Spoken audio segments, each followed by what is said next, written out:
أعوذ بالله من الشيطان الرجيم. بسم الله الرحمن الرحيم.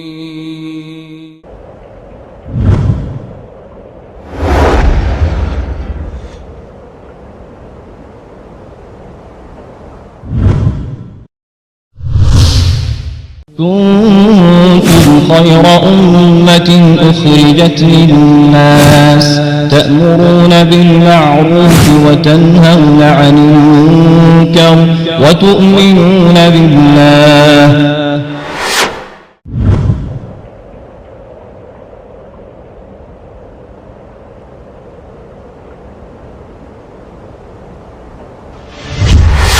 توحید دین اسلام کی بنیاد. توحید نہیں ہے آپ نماز پڑھ رہے ہیں نماز قبول نہیں ہو. توحید نہیں ہے حج کر رہے ہیں حج قبول نہیں ہو. توحید نہیں ہے صدقہ و خیرات کر رہے ہیں صدقہ و خیرات قبول نہیں ہو. توحید کا پایا جانا عمل کے قبول ہونے کے لیے بالکل شرط. وَإِلَٰهُكُمْ إِلَٰهٌ وَاحِدٌ لَا إِلَٰهَ إِلَّا هُوَ الرَّحْمَٰنُ الرَّحِيمُ. اور تمہارا الہ ایک ہی الہ ہے، اس کے سوا کوئی الہ نہیں. وہ نہایت مہربان بڑا رحم کرنے والا ہے. من الشيطان الرجيم. بسم الله الرحمن الرحيم. وإذ قال إبراهيم رب اجعل هذا البلد آمنا واجنبني وبني أن نعبد الأصنام رب إنهن أضللن كثيرا من الناس فمن تبعني فإنه مني ومن عصاني فإنك غفور رحيم. ربنا إني أسكنت من ذريتي بواد غير ذي زرع عند بيتك المحرم ربنا ليقيموا الصلاة فاجعل أفئدة من الناس تهوي إليهم وارزقهم من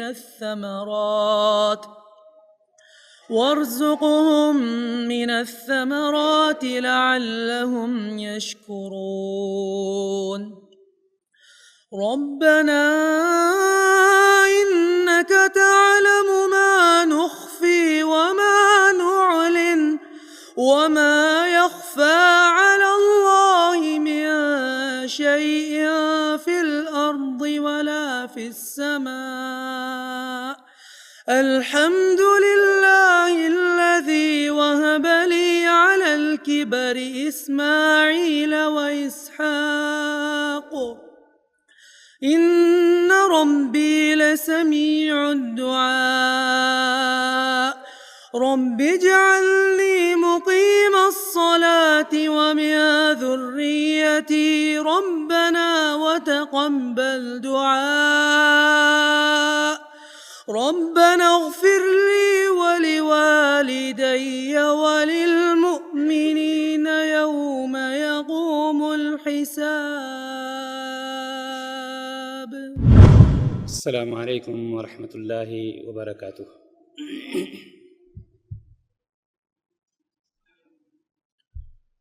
الحمد لله نحمده ونستعينه ونستغفره ونؤمن به ونتوكل عليه ونعوذ بالله من شرور أنفسنا ومن سيئات أعمالنا. من يهده الله فلا مضل له ومن يضلل فلا هادي له. ونشهد أن لا إله إلا الله ونشهد أن محمدًا عبده ورسوله. أما بعد فإن خير الحديث كتاب الله وخير الهدي هدي محمد صلى الله عليه وسلم وشر الأمور محدثاتها وكل محدثة بدعة وكل بدعة ضلالة وكل ضلالة في النار. قال الله تعالى في القرآن المجيد والفرقان الحميد: أعوذ بالله من الشيطان الرجيم. بسم الله الرحمن الرحيم. وإلهكم إله واحد لا إله إلا هو الرحمن الرحيم. وقال النبي صلى الله عليه وسلم: قولوا لا إله إلا الله تفلحوا. دینی بھائیوں اور دوستو اور دور دراز سے آئی میری ماؤں اور بہنوں،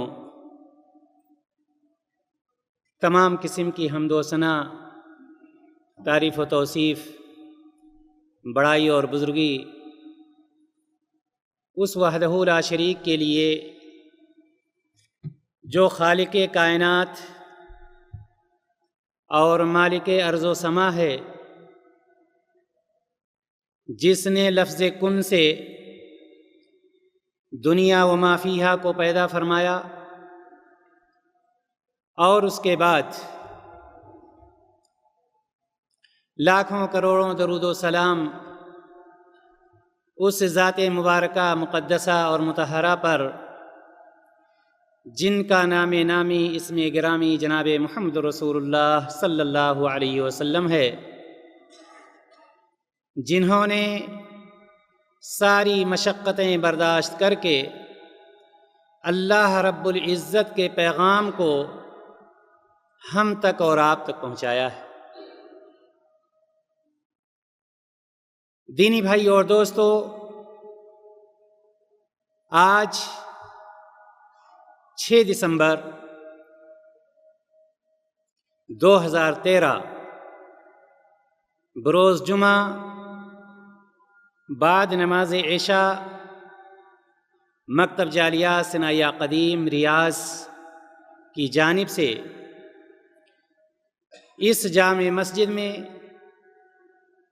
یہ دینی دعوتی اور اصلاحی پروگرام منعقد کیا گیا ہے، جس کے لیے یقیناً ہم مکتب جالیات کے تمام مشرفین کارکنان کے شکر گزار ہیں، اور ساتھ ہی ساتھ آپ تمام حضرات و خواتین کے کہ آپ نے مکتب کی دعوت پر لبیک کہہ کر حاضری دی اور کتاب و سنت کی باتوں کو سننے سمجھنے کے لیے یہاں پر تشریف فرما۔ اسلامی بھائیوں اور دوستو، آج کا موضوع جیسا کہ آپ کو پہلے سے معلوم ہے، موضوع بہت ہی زیادہ اہم ہے۔ آج کا موضوع توحید ہی سفینہ نجات ہے، یہ ہے آج کا موضوع۔ اللہ تبارک و تعالیٰ سے دعا ہے کہ الہ العالمین اس اہم موضوع پر ہم جیسے طالب علم کو کتاب و سنت کی روشنی میں آپ حضرات و خواتین کے سامنے صحیح باتیں پیش کرنے کی، آپ تمام لوگوں کو سننے کی، اور ہم سب کو کہنے اور سننے سے زیادہ اس پر عمل کرنے کی توفیق عطا فرمائے، آمین یا رب العالمین۔ دینی بھائی اور دوستو، اس میں کوئی شک نہیں کہ آج کے دور میں اس فانی دنیا کی ترقی اور اس میں آرام اور سکون کے لیے، عیش و عشرت کے لیے جدید سے جدید ترین چیزیں ایجاد کر کے ہر ممکن کوشش کی جا رہی ہے، اور سائنس اور ٹیکنالوجی ہر لمحہ ہر گھڑی ترقی کے منازل طے کر رہی ہے۔ آج اس سائنسی دنیا اور مادی دوڑ کے پیچھے انسان جتنا زیادہ آگے بھاگتا جا رہا ہے اتنا ہی زیادہ اللہ تبارک و تعالیٰ کی معرفت، اللہ تبارک و تعالیٰ کی پہچان، اللہ رب العزت کی اطاعت، اللہ کے رسول جناب محمد رسول اللہ صلی اللہ علیہ وسلم کی اطاعت میں پیچھے ہٹتا جا رہا ہے، دور ہوتا جا رہا ہے۔ یہ حقیقت ہے۔ صحیح ایمان اور خشیت الہی کی جگہ پر آج اگر آپ غور کر کے دیکھیں تو بد عقیدگی اور مادہ پرستی کا دور دورہ ہے،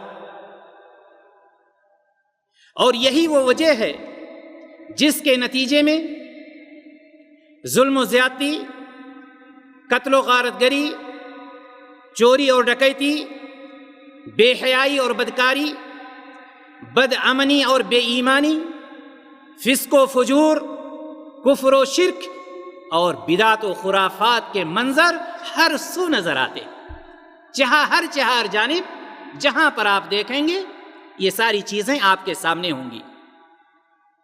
تمام ترین جدید ترقیات کے باوجود انسانی زندگی سے سکون و اطمینان، امن و سکون مفقود ہوتی جا رہی ہے۔ کہیں پر آپ کو سکون نہیں ملے گا۔ جو 20,000 ریال کما رہا ہے وہ بھی، جو 5,000 ریال کما رہا ہے وہ بھی، جو 50,000 ریال کما رہا ہے وہ بھی، جو موٹر سائیکل سے چل رہا ہے وہ بھی، جو لینڈ کروزر سے چل رہا ہے وہ بھی، کہیں پر سکون و اطمینان، امن و سلامتی نظر نہیں آ رہی۔ افسوس تو اس بات پر ہے کہ یہ ساری چیزیں ہونے کے باوجود، یہ ساری چیزیں ہمارے سامنے ہیں، اس کے باوجود امن و سکون، سکون و اطمینان، سلامتی، عزت، شہرت، ان ساری چیزوں کو ہم تلاشتے کہاں ہیں؟ ان ساری چیزوں کو ہم کہاں ڈھونڈ رہے ہیں؟ ان ساری چیزوں کے لیے ہم کہاں کوشش کر رہے ہیں؟ محترم حضرات و خواتین، ان ساری چیزوں کو ہم اور آپ کفر و شرک، بدعت و خرافات کی بنیادوں پر تعمیر کردہ مادہ پرستانہ اصول و ضوابط کے اندر تلاش رہے ہیں۔ وہ اصول و ضوابط جو کفر و شرک کی روشنی میں بنائے گئے ہیں، وہ قانون و قاعدے جو بدعت و خرافات کی روشنی میں بنائے گئے ہیں، ہم آج سکون و اطمینان وہاں پر تلاش کر رہے ہیں۔ ہم اپنے لیے امن و سلامتی وہاں پر تلاش رہے ہیں، ہم اپنی عزت وہاں پر تلاش رہے ہیں، ہم اپنا مقام وہاں پر تلاش رہے ہیں۔ لیکن یاد رکھیں، یہاں پر ان ساری جگہوں پر چاہے سکون ہو، چاہے اطمینان ہو، چاہے امن ہو، چاہے سلامتی ہو، چاہے عزت ہو، چاہے شہرت ہو، ان میں سے کوئی بھی چیز ان جگہوں پر نہیں مل سکتی۔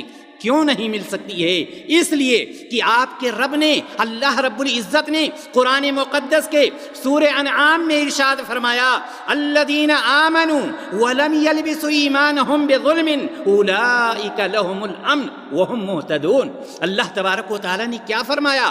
ایک نسخے کیمیا دیا، ایک طریقہ بتلایا کہ امن کس کے لیے ہے، سکون کس کے لیے ہے، شانتی کس کے لیے ہے، سلامتی کس کے لیے ہے، عزت کس کے لیے ہے۔ اللہ تبارک و تعالیٰ نے فرما دیا کہ جو لوگ ایمان رکھتے ہیں، جو لوگ ایمان رکھتے ہیں، اور ایمان رکھنے کے ساتھ ساتھ صرف ایمان رکھنا کافی نہیں ہے، اللہ تبارک و تعالیٰ نے فرمایا وَلَمْ يَلْبِسُوا إِيمَانَهُمْ بِظُلْمٍ، اور اپنے ایمان کو شرک کے ساتھ مخلوط نہیں کرتے ہیں۔ یہاں ایمان بھی ہے، یہاں شرک بھی ہے، یہاں اللہ کی عبادت بھی ہو رہی ہے، وہاں غیر اللہ کی عبادت بھی کی جا رہی ہے۔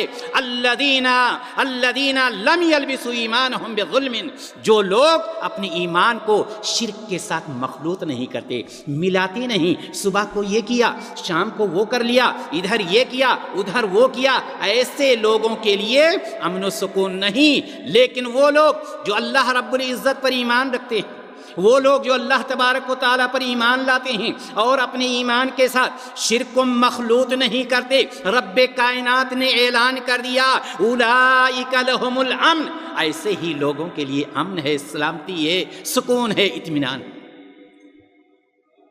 کیا ہم اس پر عمل پیرا ہیں؟ اور آگے اللہ تبارک و تعالیٰ نے کیا فرمایا؟ وَهُمْ مُهْتَدُونَ، اور وہی راہ راست پر چل رہے ہیں۔ اگر دیکھا جائے تو صحیح راستے پر چلنے والے یہی لوگ ہیں۔ دینی بھائیوں اور دوستوں اور میری ماں اور بہنوں، ہمیشہ آپ یاد رکھیں کہ غلط عقیدے، صحیح عقیدے سے جو شخص ہٹ کر کے چلتا ہے، یاد رکھیں غلط عقیدے خالق کائنات کے ساتھ بغاوت، اعلان جنگ اور کفر و شرک میں مبتلا کر دیتے ہیں۔ غلط عقیدہ ہوگا تو آپ سمجھ لیجئے کہ اللہ تبارک و تعالیٰ کے ساتھ آپ بغاوت کر رہے ہیں، اعلان جنگ کی دعوت دے رہے ہیں۔ کس کے ساتھ؟ اللہ رب العزت کے ساتھ، جس کی وجہ سے بندے کا تعلق، وہ بندہ جو اپنے آپ کو عبداللہ کہتا ہے، عبد الرحمن کہتا ہے، وہ بندی جو اپنے آپ کو فاطمہ اور رقیہ کہتی ہے، اس بندے یا بندی کا تعلق اللہ تبارک و تعالیٰ سے ٹوٹ جاتا ہے۔ کیوں ٹوٹ گیا؟ غلط عقیدے کی وجہ سے۔ اور ایسے شخص سے جس کا تعلق اللہ تبارک و تعالیٰ سے ٹوٹ جاتا ہے، اللہ تبارک و تعالیٰ ایسے شخص سے ہدایت و رہنمائی، سکون و اطمینان، امن و سلامتی اور اپنی رحمتیں اور اپنی برکتوں کو ہٹا لیتے ہیں، دور کر دیتے ہیں۔ جب اللہ تبارک و تعالیٰ نے ہٹا لیا تو ہم کہاں تلاشیں گے؟ ہمیں کہاں یہ ساری نعمتیں مل سکتی ہیں؟ ظاہر سی بات ہے، جب اللہ تبارک و تعالیٰ نے ہٹا لیا، جس کے نتیجے میں ایک انسان جو اپنے آپ کو بہت بڑا تعلیم یافتہ سمجھتا ہے، ڈگریوں والا سمجھتا ہے، عقل مند سمجھتا ہے، پیسے اور مال و دولت والا سمجھتا ہے، اس کے پاس دنیا کی ہر نعمت حاصل ہونے کے باوجود، موجود ہونے کے باوجود، اس کے انڈر میں ہونے کے باوجود، اس کو اگر دیکھا جائے تو قلبی سکون و اطمینان، سچی خوشی و مسرت اور حقیقی راحت و سعادت حاصل اس کو نہیں ہو سکتی ہے، چونکہ اللہ تبارک و تعالیٰ نے ان ساری چیزوں سے اس کو دور کر دیا ہے۔ دینی بھائیوں اور دوستوں، یاد رکھیں اس بات کو کہ اسی طرح سے خامیاں ہیں کہاں کہاں، اس کو ہمیں پکڑنے کی ضرورت ہے، اس کو ہمیں جاننے کی ضرورت ہے۔ اگر ہم خامیوں کو جانیں گے نہیں تو ہم غلط عقیدے سے صحیح عقیدے پر نہیں آ سکتے۔ آپ یہ بھی سمجھ لیجئے، اسی طرح سے مسلمانوں کا ایک بہت بڑا طبقہ، مسلمانوں کی ایک بہت بڑی جماعت کفر و شرک اور بدعت و خرافات میں مبتلا کرنے والے اعمال اور عقائد کو، یعنی ایسے عقائد اور اعمال جو کفر و شرک میں مبتلا کرتے ہیں، بدعت و خرافات میں مبتلا کرتے ہیں، یہ جماعت یا یہ طبقہ اس کو نام دیتا ہے اسلامی عقائد اور اعمال۔ ایسے اعمال جو شرک و بدعت میں مبتلا کریں، ایسے اعمال جو کفر و شرک میں مبتلا کریں، یہ طبقہ اس کو اسلامی لفظ لا کر کے وہ معصوم مسلمان جو بیچارے وہاں تک اس کی گہرائیوں تک نہیں پہنچ سکتے، اسلامی اعمال اور عقائد کا نام دے کر اس پر کبھی کبھار وہ عمل ہی نہیں کرتے ہیں۔ دینی بھائیوں اور دوستوں، اس کو مضبوطی سے اس کو پکڑے رہتے ہیں۔ اور جب آپ نے ایسے اعمال کو مضبوطی سے پکڑ لیا جس میں شرک ہے، کفر ہے، بدعات ہے، خرافات ہے، اللہ تبارک و تعالیٰ کیا اس کو قبول فرمائے گا؟ کیا اللہ تعالیٰ کے ہاں اس کو مقام ملے گا؟ ظاہر سی بات ہے۔ اس سے آگے چلیں، انہوں نے تو اس کا نام دے دیا اسلامی عقائد و اعمال، اور شیطان اوپر سے آیا پیٹھ کو تھپتھپانے کے لیے۔ شیطان نے کیا پیٹھ تھپتھپایا؟ کیا چال بازی کی شیطان نے سمجھا دیا کہ یہ کفر و شرک، یہ باطل عقائد، ان کا تعلق صرف اور صرف غیر مسلموں سے ہے، نان مسلم سے ہے، نہ کہ ان لوگوں کے لیے جو خاندانی مسلمان ہیں، ان لوگوں کے لیے جو مسلمان پیدا ہوئے ہیں، وہ لوگ جو مسلمان گھر میں پیدا ہوئے ہیں، اس کا تعلق تو ان لوگوں سے ہے جو نان مسلم ہیں یا غیر مسلم ہے، رہے وہ لوگ جو پیدائشی مسلمان ہیں، جو مسلمان کے گھر میں پیدا ہوئے ہیں۔ شیطان نے سمجھا دیا کہ کیسے بھی وہ عمل کرتے رہیں، کوئی بھی عقیدہ ان کا ہو، نہ ان کی مسلمانیت پر حرف آ سکتا ہے، نہ ان کے ایمان میں کمی آ سکتی ہے، نہ ان سے جنت چھوٹ سکتی ہے، اور نہ ہی ان کا تعلق جہنم سے ہے۔ لہٰذا جب مسلمان گھر میں پیدا ہوئے ہو، جیسے چاہو عمل کرتے چلے جاؤ۔ یہ کس کی دین ہے؟ یہ کس کی دین ہے؟ یہ اس کی دین ہے جو ہمارا اور آپ کا سب سے بڑا دشمن ہے، شیطان۔ شیطان ایسی چیزوں کی طرف ہمیں اور آپ کو لے جاتا ہے۔ دینی بھائیوں اور دوستوں اور میری ماں اور بہنوں، شیطان کی اسی گندی چال اور سازش نے کتنے معصوم مسلمانوں کو صحیح عقیدے کے حصول سے بیگانہ کر دیا، اور ان کو ان کے دین کے اصلی مصادر قرآن و حدیث سے غافل کر دیا ہے، چونکہ شیطان ان کو سمجھا چکا ہے۔ شیطان ان کو سمجھا چکا، ان کے ذہن میں یہ بات آ چکی ہے۔ لیکن محترم سامعین کرام، میں آپ سے یہ کہنا چاہتا ہوں کہ اس میں کوئی شک نہیں کہ قرآن و حدیث کی روح سے ثابت شدہ صحیح عقیدے کو اختیار کرنے ہی میں ہر قسم کی کامیابی مضمر ہے اور پوشیدہ۔ جب تک ہم صحیح عقیدے کو نہیں اپنائیں گے، صحیح عقیدے پر عمل نہیں کریں گے، ہم کامیاب نہیں ہو سکتے ہیں۔ صحیح عقیدہ توحید ہی دراصل زندگی کے تمام مراحل میں کامیابی کی چابی ہے، کنجی ہے۔ جب صحیح عقیدے پر ہوں گے، دنیا کے کسی خطے میں ہوں، دنیا کے کسی بھی گوشے میں ہوں، کوئی بھی عمل کر رہے ہوں، وہ مرحلہ ہمارے لیے آسان ہوگا، چونکہ ہمارا تعلق کس سے ہے؟ اللہ رب العزت سے۔ صحیح عقیدے توحید ہی ضلالت و گمراہی کی گھٹا ٹوپ تاریکیوں میں ڈوبتی اور بھٹکتی انسانیت کے لیے روشن شاہراہ ہے، یاد رکھیے گا۔ اور اسی طرح سے یہ بھی جان لیجئے کہ صحیح عقیدے توحید ہی کفر، شرک، نفاق اور بدعت و خرافات کے طوفانی تھپیڑوں سے بچنے کے لیے سفینہ نجات ہے۔ اگر آپ کے اندر صحیح عقیدہ ہے، دنیا کی کوئی بھی طاقت آپ کو نقصان نہ پہنچا سکتی ہے، اور نہ آپ کے عقیدے سے آپ کو موڑ سکتی ہے۔ اسلامی بھائیوں اور دوستوں اور میری ماؤں اور بہنوں، یہ رہی تمہید۔ آئیے ہم یہ دیکھتے ہیں کہ عقیدہ توحید یا توحید ہی سفینہ نجات ہے، اس موضوع کو سمجھنے کی کوشش کریں۔ یہ تو میں ابھی آپ کو یہ بتلا رہا تھا کہ ایک معصوم انسان جو لا علم ہوتا ہے، جس کو شیطان کس طرح سے غلط عقیدے کی طرف لے جاتا ہے، یا وہ لوگ جو غلط عقیدے کی طرف دعوت دیتے ہیں کس طرح سے راہ راست سے ہٹا کر کے کفر و شرک یا شرک و بدعات کے راستے پر پہنچا دیتے ہیں۔ دینی بھائیوں اور دوستوں، کون سا وہ شخص ہے جو اس میں سورۃ الاخلاص نہ یاد کر رکھا ہوگا؟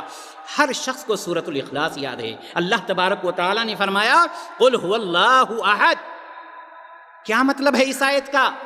کیا فرما رہا ہے اللہ تعالیٰ؟ کیا کہہ رہا ہے اللہ تعالیٰ؟ آپ کہہ دیجئے کہ وہ اللہ تعالیٰ ایک ہی ہے۔ اللہ تعالیٰ قل هو اللہ احد، کہہ دیجئے کہ وہ اللہ تعالیٰ ایک ہی ہے۔ اور کیا فرمایا؟ اللہ الصمد، اللہ تعالیٰ ایک ہی ہے اور اللہ تعالیٰ بے نیاز ہے۔ کیا مطلب ہے بے نیاز کا؟ کسے کہتے ہیں بے نیاز؟ مطلب یہ ہے کہ اس کے سب محتاج ہیں، وہ کسی کا محتاج نہیں ہے، کسی بھی طرح سے وہ کسی کا محتاج نہیں ہے۔ لم یلد ولم یولد، کیا فرمایا اللہ تبارک و تعالیٰ نے؟ نہ اس سے کوئی پیدا ہوا اور نہ ہی وہ کسی سے پیدا ہوا۔ کبھی ہمیں سوچنا بھی نہیں چاہیے، ہمارے ذہن میں یہ بات آنی بھی نہیں چاہیے۔ وَلَمْ يَكُنْ لَهُ كُفُوًا أَحَدٌ، اور نہ ہی کوئی اس کا ہمسر ہے، نہ اس کی ذات میں، نہ اس کے صفات میں، نہ اس کے افعال میں۔ وہ اپنی ذات میں بھی تنہا ہے، اپنی صفات میں بھی تنہا ہے، اور اپنے افعال میں بھی تنہا ہے۔ لہٰذا سب سے پہلا عقیدہ یہ ہونا چاہیے کہ اللہ تبارک و تعالیٰ کی ذات میں کوئی بھی شریک نہیں ہے۔ دینی بھائیوں اور دوستوں، غلطی ہوتی کیوں ہے؟ کیوں ایک انسان توحید کے راستے سے ہٹ جاتا ہے؟ وجہ یہ ہوتی ہے کہ توحید کا مفہوم اس کے ذہن و دماغ میں ہوتا ہی کہ توحید اصل ہے کیا؟ توحید توحید توحید، اس کی مثال یوں ہی سمجھ لیجئے، جیسے ایک گھر میں ایک شخص مسلمان گھر میں پیدا ہوتا ہے تو وہ اسلام کی باتوں کو عام طور پر زیادہ جاننے کی کوشش نہیں کرتا۔ کیوں؟ وہ دیکھتا ہے ماں باپ شروع سے وضو کر رہے تھے، ماں باپ شروع سے نماز پڑھ رہے ہیں، وہ اسی راستے پر سمجھتا ہے ہم تو مسلمان ہیں۔ توحید توحید توحید، وہ سمجھا ہی نہیں کہ توحید ہے کیا۔ لیکن یاد رکھیں، توحید دین اسلام کی بنیاد ہے۔ بنیاد ٹیڑھی ہوئی عمارت برقرار نہیں رہ سکتی ہے۔ توحید سب سے پہلا فرض ہے جس کا اقرار کرنا دل و جان سے ہر مسلمان کے لیے لازم ہے۔ اس سے چھٹکارا ہے ہی نہیں۔ اگر چھٹکارا ہے تو اس کا ٹھکانہ سیدھا جہنم ہے، یاد رکھیے گا۔ اسی طرح سے یہ چیز سمجھ لیں کہ توحید وہ چیز ہے جس کے بغیر کوئی بھی شخص دائرے اسلام میں داخل نہیں ہو سکتا۔ توحید ہی وہ چیز ہے جس کی دعوت کے لیے اللہ تبارک و تعالیٰ نے تمام نبیوں اور رسولوں کو بھیجا ہے۔ توحید ہی وہ چیز ہے جس کی دعوت کے لیے اللہ تبارک و تعالیٰ نے سارے نبیوں اور رسولوں کو مبعوث فرمایا۔ توحید ہی وہ چیز ہے، توحید ہی وہ چیز ہے جو اسلام کا، دین کا اساسی فریضہ ہے، جو ایک مسلمان اور کافر کے درمیان فرق پیدا کرتا ہے۔ توحید ہی کے ذریعے سے دونوں میں فرق ہوتا ہے، اور توحید ہی وہ چیز ہے کہ اگر کوئی شخص اس کو قبول کر لیتا ہے زبان سے بھی دل سے بھی، اس کے تقاضوں کو پورا کرتا ہے اور اسی پر توحید ہی پر اس کی موت ہوتی ہے، تو اللہ تبارک و تعالیٰ نے اس کے لیے جنت کا وعدہ کیا ہے۔ اور اس کے برعکس اگر کوئی شخص توحید کو قبول نہیں کرتا ہے، توحید کو قبول نہیں کرتا، توحید پر اس کی موت نہیں ہوتی، اگر توحید پر نہیں ہوئی تو شرک پر موت ہوئی، اللہ تبارک و تعالیٰ نے اس کے اوپر جنت کو حرام قرار دیا۔ پہلے والے پر جنت کا وعدہ جو توحید پر موت جس کی ہو رہی ہے، اور جس کی شرک پر موت ہو رہی ہے اس کے لیے جنت حرام اور جہنم لازم۔ دینی بھائیو اور دوستو، یہ ساری چیزیں تو ہم نے سن لیا۔ آئیے ہم بڑے اختصار کے ساتھ اس بات کو سمجھنے کی کوشش کرتے ہیں کہ توحید ہے کیا، توحید کی تعریف علماء نے کیا کی ہے، کسے کہتے ہیں توحید۔ آئیے سب سے پہلے علامہ الجرجانی رحمہ اللہ کی بات ہم سنتے ہیں۔ علامہ الجرجانی رحمہ اللہ کہتے ہیں کہ توحید 3 چیزوں کا نام ہے: اللہ تعالیٰ کی ربوبیت کی پہچان، اللہ تعالیٰ کی وحدانیت کی پہچان، اور اس سے تمام شریکوں کی نفی کرنا۔ ربوبیت اور ساتھ ہی ساتھ وحدانیت، اس کی تفصیل ابھی ہم آگے دے رہے ہیں جب ہم توحید ربوبیت اور الوہیت کی تعریف کریں گے۔ آگے چلتے ہیں۔ امام محمد بن عبد الوہاب رحمہ اللہ کہتے ہیں کہ توحید کہتے ہیں اللہ تعالیٰ کی عبادت کرنے کو، اکیلے اللہ تعالیٰ کی عبادت کرنے کو، یعنی اس میں عبادت میں کسی کو شریک نہ ٹھہرایا جائے۔ اسی طرح سے امام محمد کیا کہتے ہیں، ناصر العمر رحمہ اللہ کا کہنا ہے، وہ کہتے ہیں شریعت میں توحید کہتے ہیں کہ اللہ کے حقوق صرف اللہ تعالیٰ کو دیے جائیں، اس میں کسی کو شریک نہ کیا جائے۔ ان باتوں کا خلاصہ یہ ہے کہ اللہ تبارک و تعالیٰ ہی پیدا کرنے والا ہے، اللہ تبارک و تعالیٰ ہی مارنے والا ہے، اللہ تبارک و تعالیٰ ہی روزی دینے والا ہے، اللہ تبارک و تعالیٰ ہی عزت اور شہرت دینے والا ہے، اللہ تبارک و تعالیٰ ہی کی بادشاہت ہے اور کسی کی کوئی اس میں شریک نہیں ہے، وغیرہ وغیرہ۔ کلمہ توحید، کون سا کلمہ توحید؟ ابھی میں آپ کو بتلاتا ہوں کہ یہ کلمہ توحید ہے کیا۔ آج کل ایک فیشن بن چکا ہے، آپ نے دیکھا ہوگا آفسوں میں جو نان مسلم ہوتے ہیں وہ بھی سبحان اللہ، الحمدللہ، لا الہ الا اللہ، ماشاء اللہ، اس طرح کے الفاظ ادا کرتے رہے۔ لیکن یہ ہے کیا؟ آج کا نان مسلم اس کو ادا کرتا ہے، مزے لیتا ہے، مسکرا کر کے ادا کر جاتا ہے۔ کل کے مشرک جو تھے اس کلمہ کو اقرار کرنے سے بالکل انکار کر دیا، آخر وجہ کیا تھی؟ آئیے سب سے پہلے ہم یہ جانتے ہیں کہ کلمہ توحید وہ کلمہ ہے جس کی دعوت کے لیے اللہ تبارک و تعالیٰ نے سب سے پہلی بات یہ ہے کہ سارے نبیوں کو مبعوث فرمایا۔ یہ کلمہ، اس میں 2 جز پائے جاتے ہیں۔ لا الہ، نفی، کوئی معبود نہیں۔ اللہ اکبر، سب سے پہلے نفی کیا جا رہا ہے، منع کیا جا رہا ہے۔ انداز دیکھیے، اسلوب دیکھیے، لا الہ، کوئی معبود برحق نہیں الا اللہ، سوائے اللہ رب العزت کی ذات کے۔ یہ وہ کلمہ ہے کہ جب ایک نان مسلم اسلام میں داخل ہونا چاہتا ہے تو سب سے پہلے اس کلمے کا اقرار کرتا ہے، زبان سے بھی اور دل سے بھی۔ اور وہ شخص جو مسلمان ہی پیدا ہوا ہے اگر اس کلمے کو چھوڑ دے، انکار کر دے، تو یاد رکھیے گا وہ بھی اسلام سے خارج ہو جائے گا، وہ اسلام میں باقی نہیں رہ جائے گا۔ معلوم یہ ہوا کہ اس کلمے کا مفہوم یہ ہوا کہ اللہ تبارک و تعالی ہی ساری عبادتوں کا مستحق ہے، معبود برحق جو ہے اللہ تبارک و تعالی ہے، اور ساتھ ہی ساتھ یہ بات بھی بتلائی جا رہی ہے کہ جہاں پر اللہ تبارک و تعالیٰ کی وحدانیت کا آپ اقرار کریں وہیں پر معبودان باطلہ کا انکار بھی کریں۔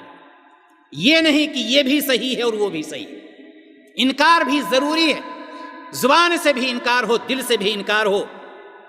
اس کو یہ کہا جائے کہ اللہ کے سوا کوئی معبود برحق ہے ہی نہیں۔ اور وہ آیت سورۃ البقرہ کی جو میں نے شروع میں تلاوت کی، اللہ تبارک و تعالیٰ نے کیا فرمایا؟ وَإِلَٰهُكُمْ إِلَٰهٌ وَاحِدٌ لَا إِلَٰهَ إِلَّا هُوَ الرَّحْمَٰنُ الرَّحِيمُ۔ اس کو غور سے سنیں گے آپ، ترجمہ بالکل آسان ہے، لیکن دیکھیں اللہ تبارک و تعالیٰ نے اس کلام مقدس کے اندر کیسی کیسی باریکیاں ڈال دی ہیں کہ شیطان کی دال نہ گلے، لیکن ہم ہی خود شیطان کے پاس پہنچ جائیں تو اللہ تبارک و تعالیٰ کا یا کسی کا کیا قصور۔ اللہ تبارک و تعالیٰ نے فرمایا وَإِلَٰهُكُمْ إِلَٰهٌ وَاحِدٌ، تم سب کا معبود ایک ہی ہے۔ بات واضح ہے نا؟ کوئی بات باقی رہ گئی؟ تم سب کا معبود ایک ہی ہے۔ الہکم و الہکم الہ واحد، تم سب کا معبود ایک ہی ہے، بات پوری ہو گئی۔ لیکن کیا وجہ ہے؟ اللہ تبارک و تعالیٰ آگے فرما رہا ہے لا الہ الا ہو، اسی میں ہے نا؟ جب کہہ دیا کہ تم سب کا معبود ایک ہی معبود ہے، پھر اب یہ کہنے کی ضرورت کیا ہے کہ اس کے سوا کوئی معبود برحق نہیں؟ بات ختم ہو گئی تھی۔ بات یہاں پر پوری ہو گئی یا نہیں ہو گئی؟ تم سب کا معبود ایک ہی ہے، اور وہ کون ہے؟ اللہ۔ لا الہ الا ہوا الرحمن الرحیم، اس کے سوا کوئی معبود برحق نہیں، وہ بہت رحم کرنے والا اور بہت بڑا مہربان ہے۔ دونوں باتیں سمجھ میں آ گئی ہیں آپ کے؟ اب آئیے، غالباً علامہ ابن القیم رحمہ اللہ نے اس کی جو وضاحت کی ہے وہ وضاحت یہ کی ہے کہ اللہ تبارک و تعالیٰ نے تو یہ بتلا دیا کہ تمہارا معبود ایک ہی معبود ہے، تمہارا معبود ایک ہی ہے، اس کے بعد یہ کہہ کر کے وَإِلَٰهُكُمْ إِلَٰهٌ وَاحِدٌ، یہ کہ تمہارا اللہ کے سوا کوئی معبود برحق نہیں۔ اللہ تبارک و تعالیٰ یہاں پر شیطان کے چور دروازے کو بند کرنا چاہتا ہے۔ آپ کہیں گے چور دروازہ کیا ہے؟ آپ کہیں گے کہ ہے کیا وہ چور دروازہ؟ اس کی مثال آپ سمجھیں۔ اس کی مثال یہ ہے جیسے کوئی کمپنی، ایک کمپنی کو 4 آدمی مل کر کے چلا رہے ہیں، پارٹنرشپ میں 4 آدمی مل کر کے چلا رہے ہیں۔ جب 4 آدمی مل کر کے کمپنی چلا رہے ہیں تو چاروں اس کے مالک ہوئے یا نہیں ہوئے؟ چاروں مالک ہوئے نا؟ چاروں کو آپ مالک کہیں گے یا نہیں کہیں گے؟ لیکن وہاں پر چاروں نے یہ اتفاق کر لیا کہ ہم چاروں تو مالک ہیں، لیکن کسی چیز پر سائن کرنا ہے، چیک پہ سائن کرنا ہے، اپلیکیشن پہ سائن کرنا ہے، یا کوئی ایسی چیز ہے، اس کے بارے میں یہ اتفاق کیا کہ چاروں میں سے کوئی ایک ہوگا، چاروں میں سے کوئی ایک ہوگا۔ ظاہر سی بات ہے چاروں کے پاس کہاں کون اب سائن کرا رہا ہے، کون تب سائن کرا رہا ہے، اور ایک ہی چاروں نے اتفاق کر لیا۔ عبداللہ، عبد الرحمن، ابو بکر، عمر، یہ چار کمپنی چلانے والے، اور سبوں نے اتفاق کر لیا کہ عبداللہ کے علاوہ کوئی بھی سائن نہیں کرے گا، کسی بھی ورکر کو کوئی چھٹی نہیں دے سکتا ہے عبداللہ کے علاوہ۔ ورکرز کو بتلا دیا گیا کس کے پاس جاؤ گے؟ عبداللہ کے پاس، لیکن سارے جانتے ہیں کہ چار ہیں۔ علامہ ابن القیم رحمہ اللہ یہاں بتلا رہے ہیں کہ جس طرح سے یہاں ایک کمپنی کے مالک تو چار ہوئے، لیکن چھٹی لینے کے لیے عبداللہ، سائن کرانے کے لیے عبداللہ، لین دین کرنے کے لیے عبداللہ، اپنے معاملات کو واضح کرنے کے لیے عبداللہ، کسی کے پاس نہیں جانا ہے، لیکن سارے ورکرز یہ جانتے ہیں کہ مالک اس کے کتنے ہیں؟ چار۔ علامہ ابن القیم رحمہ اللہ فرما رہے ہیں کہ یہاں پر اللہ تبارک و تعالیٰ نے دوبارہ اس بات کو کہہ کر کے اس چور دروازے کو بند کر دیا کہ کوئی ایسا نہ کہے کہ الہ تو بہت زیادہ ہیں، معبود بہت زیادہ ہیں، لیکن عبادت کسی ایک ہی کی جائے گی، اور وہ جو ہے وہ اللہ تبارک و تعالیٰ ہے۔ جب یہاں پر اللہ تبارک و تعالیٰ نے فرما دیا کہ اللہ کے سوا کوئی بھی معبود برحق نہیں، تو اب شیطان چور دروازہ نہیں کھول سکتا ہے کہ یہ مان لیں کہ معبود اور بھی ہیں، لیکن عبادت ایک ہی کی جاتی ہے۔ یہ چیز نہیں ہے، یہ چیز یہ ہے کہ اصل میں حقیقت میں صرف ایک اللہ تبارک و تعالیٰ کی ذات ہے، ایک معبود برحق ہے، اس کے سوا کوئی بھی معبود برحق نہیں۔ ساتھ ہی ساتھ اللہ تبارک و تعالیٰ نے قرآن مقدس میں ارشاد فرمایا، سورۃ الحج میں کیا ارشاد فرمایا؟ ذالک بأن اللہ هو الحق، یہ سب اس لیے ہے کہ اللہ برحق ہے، وَأَنَّ مَا يَدْعُونَ مِن دُونِهِ هُوَ الْبَاطِلُ، اور اللہ تبارک و تعالیٰ نے یہ فرما دیا اس کے سوا جس کو بھی یہ پکارتے ہیں وہ سب کے سب باطل ہیں۔ یہ معبود کیا ہیں؟ باطل ہیں۔ اللہ تبارک و تعالیٰ نے اس کی وضاحت کر دی، اور یہی کلمہ توحید کا مفہوم جب نبی کریم صلی اللہ علیہ وسلم نے مشرکین مکہ کے سامنے پیش کیا تھا۔ کس کے سامنے؟ مشرکین مکہ کے سامنے۔ کون سے مشرک؟ وہ مشرک جو نبی کریم صلی اللہ علیہ وسلم کو امین کہتے تھے، صادق کہتے تھے، جن کے پاس اپنی امانتیں لے جا کر کے رکھتے تھے، وہی لوگ جو آپ کو ہاتھوں میں اٹھانے کے لیے تیار تھے، محبت کرتے تھے۔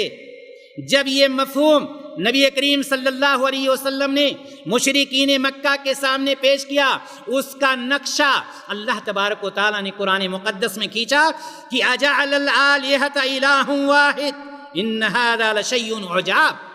یہی لوگ تھے، یہی مشرکین مکہ جو آپ کو امین کہتے تھے، صادق کہتے تھے، کیا اس نے اتنے معبودوں کی جگہ ایک ہی معبود بنا دیا؟ ان ھذا لشیء عجاب، یہ تو بڑی عجیب و غریب بات ہے، یہ کیسے ہو گیا؟ چونکہ کیا فرمایا تھا؟ تمہارا معبود برحق صرف ایک ہے۔ انہوں نے کتنے سجا رکھے تھے؟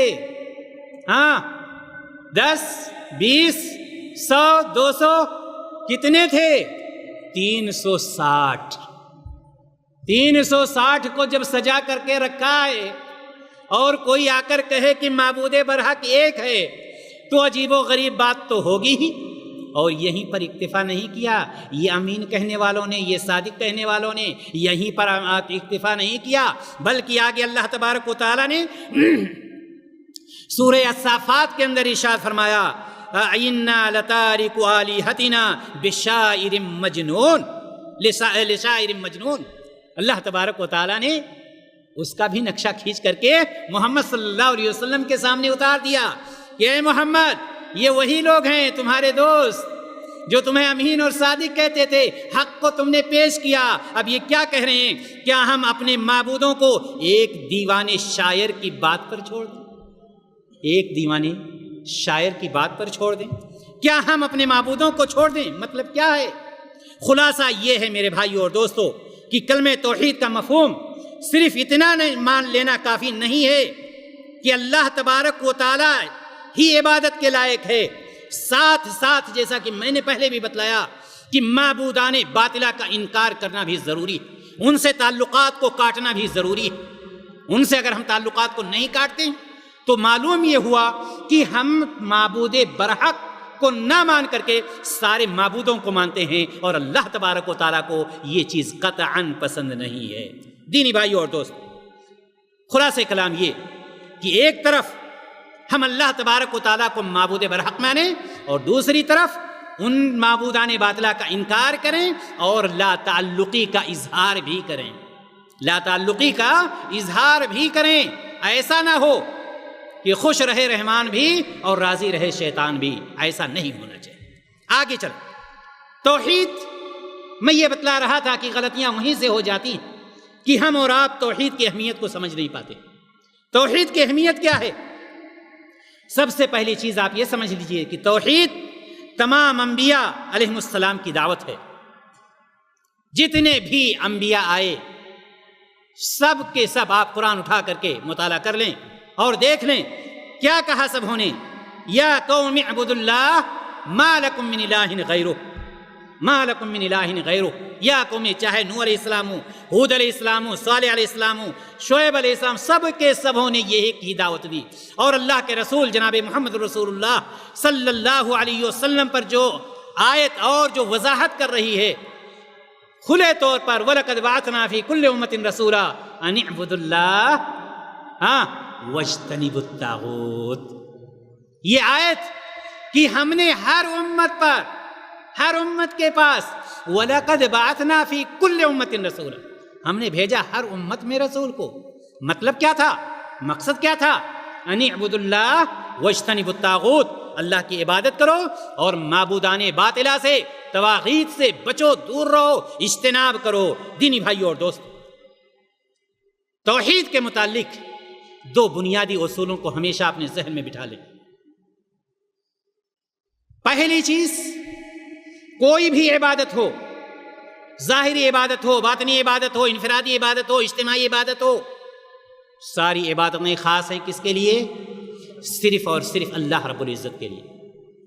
ساری عبادتیں، نظر ہو، نیاز ہو، قربانی ہو، رکوع ہو، سجود ہو، طواف ہو، کوئی بھی چیز ہو، یہ سب عبادت میں شامل ہیں۔ یہ نہ سمجھیے گا قربانی کسی اور کے لیے، نظر کسی اور کے لیے، نہیں، یہ سب عبادت میں شامل ہے، اور سب کس کے لیے؟ اللہ تبارک و تعالیٰ کے۔ دوسری بات، کوئی بھی عبادت ہو، کسی بھی طرح کی عبادت ہو، ساری عبادتوں کا طریقہ کس کا ہوگا؟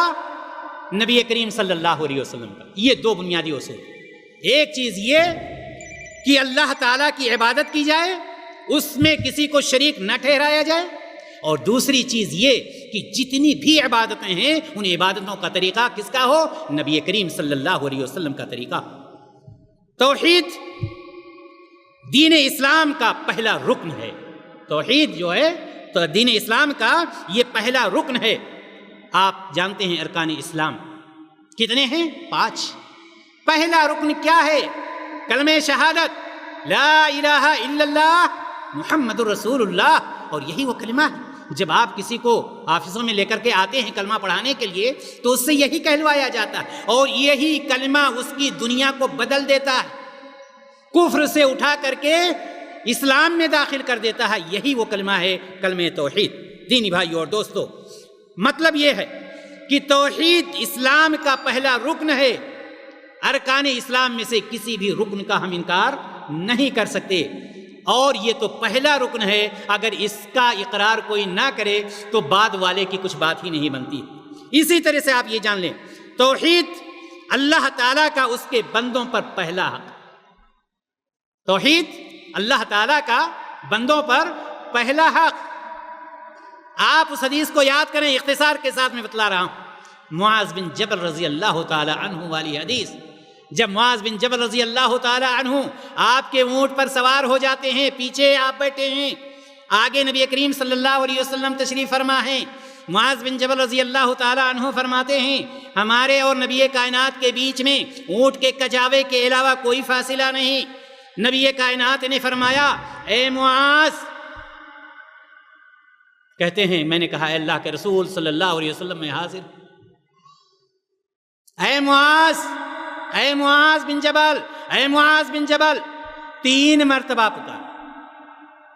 مطلب کیا ہوتا ہے؟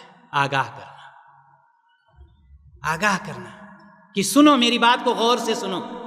اس کے بعد آمینہ کے لال فرماتے ہیں ہل تدری ما حق اللہ علی عبادہ، کیا تم جانتے ہو کہ اللہ تبارک و تعالیٰ کا حق اس کے بندوں پر کیا ہے؟ معاذ بن جبل رضی اللہ تعالیٰ عنہ فرماتے ہیں میں نے کہا اللہ اور اس کے رسول زیادہ جان۔ نبی کریم صلی اللہ علیہ وسلم نے ارشاد فرمایا حق اللہ علی عبادہ ان یعبدوہ ولا یشرک بہ شیئا، اللہ کا حق بندوں پر یہ ہے کہ بندے اللہ کی عبادت کریں، اس کے ساتھ کسی کو شریک نہ ٹھہرائیں۔ معاذ رضی اللہ تعالی عنہ کہتے ہیں کہ اونٹ اور آگے چل رہا، اس کے بعد پھر آپ نے فرمایا معاذ بن جبل، میں نے کہا اللہ کے رسول صلی اللہ علیہ وسلم میں حاضر ہوں۔ نبی کریم صلی اللہ علیہ وسلم پھر پوچھتے ہیں هل تدری ما حق العباد علی اللہ اذا فعلوه، اے معاذ کیا یہ جانتے ہو کہ بندوں کا حق اللہ پر کیا ہے اگر وہ ایسا کر گزریں تو، یعنی اللہ کی عبادت کریں اور اس کے ساتھ کسی کو شریک نہ ٹھہرائیں، ایسی صورت میں بندوں کا حق اللہ پر کیا ہے؟ معاذ بن جبل رضی اللہ تعالیٰ عنہ کہتے ہیں کہ میں نے کہا اللہ کے رسول صلی اللہ علیہ وسلم اللہ اور اس کے رسول زیادہ جان۔ نبی کریم صلی اللہ علیہ وسلم نے فرمایا حق العباد علی اللہ اللہ یعذبہم، بندوں کا حق اللہ پر ایسی صورت میں یہ ہے کہ وہ اس کو عذاب نہ دے، بندوں کو عذاب نہ دے۔ کیوں؟ اس لیے کہ اس بندے نے اللہ کی عبادت کی اور اس عبادت میں کسی کو بھی شریک نہیں ٹھہرایا۔ دینی بھائی اور دوستو، اسی طرح سے یہ تو پہلا حق تھا اللہ تبارک و تعالیٰ کا ہمارے اور آپ کے اوپر، اور آپ یاد رکھیے کہ جتنے بھی حقوق ہیں سب کے حقوق کو ادا کرنا ضروری ہے، یہ تو اللہ تبارک و تعالیٰ کا حق ہے اور وہ بھی پہلا حق، لہٰذا ہمیں اس کا بھی خیال رکھنا چاہیے۔ ایمان کا آغاز اسی طرح سے، ایمان کا آغاز جو ہوتا ہے وہ توحید سے ہوتا ہے۔ ایمان کا آغاز، شروعات توحید۔ آپ کو یاد ہوگا نبی کریم صلی اللہ علیہ وسلم جب ابو طالب کی وفات کے وقت پہنچتے ہیں تو دیکھتے ہیں کہ وہاں پر ابو جہل اور عبداللہ بن ابو امیہ جیسے لوگ پہلے سے موجود ہیں۔ نبی کریم صلی اللہ علیہ وسلم نے کیا فرمایا؟ یا عمی، اے چچا جان، قل لا الہ الا اللہ، آخری وقت کوئی دوسری چیز نہیں، اے چچا جان لا الہ الا اللہ کہہ دیجئے۔ کیوں؟ کلمۃ اشہد لک بہا عند اللہ، یہ ایک ایسا کلمہ ہے کہ اس کلمہ کو لے کر میں اللہ تبارک و تعالیٰ کے پاس حاضر ہو جاؤں گا۔ اے چچا جان صرف آپ لا الہ الا اللہ کہہ دیجئے۔ یہ کون سا کلمہ ہے؟ یہ کون سی چیز ہے؟ یہ توحید ہے۔ یہ توحید، ایک کلمہ ادا کرنے سے نبی کریم صلی اللہ علیہ وسلم نے اپنے چچا جان سے کہا کہ یہ ایسا کلمہ ہے کہ میں اللہ تبارک و تعالیٰ کے پاس اس چیز کو پیش کروں۔ آئیے آگے بڑھتے ہیں۔ توحید کی فضیلت، یہ تو توحید کی اہمیت آپ سن رہے تھے۔ توحید کا دل سے اقرار کرنے والے شخص کے لیے، جو شخص توحید کا دل سے اقرار کرتا ہے، اللہ تبارک و تعالیٰ نے اس کے لیے جنت کو متعین کر دیا۔ حضرت عثمان رضی اللہ تعالیٰ عنہ سے روایت ہے کہ نبی کریم صلی اللہ علیہ وسلم نے ارشاد فرمایا کہ من مات وهو يعلم انه لا الہ الا اللہ دخل الجنہ، رواہ مسلم، کہ جو شخص مرتا ہے اور وہ اس بات کو جانتا تھا، اس پر اس کا عقیدہ تھا کہ اللہ کے سوا کوئی معبود برحق نہیں، اس کے لیے جنت ہی جنت ہے۔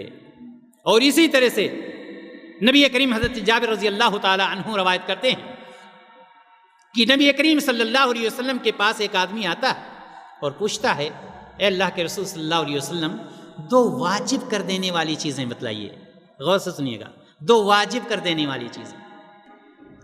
نبی کریم صلی اللہ علیہ وسلم نے فرمایا کہ من مات لا یشرک بہ شیئا دخل الجنہ ومن مات یشرک باللہ دخل النار. دونوں چیز واجب. جو شخص ایسی حالت میں مرا کہ وہ شرک نہیں کرتا تھا یعنی توحید پر، جنت میں داخل ہو گیا.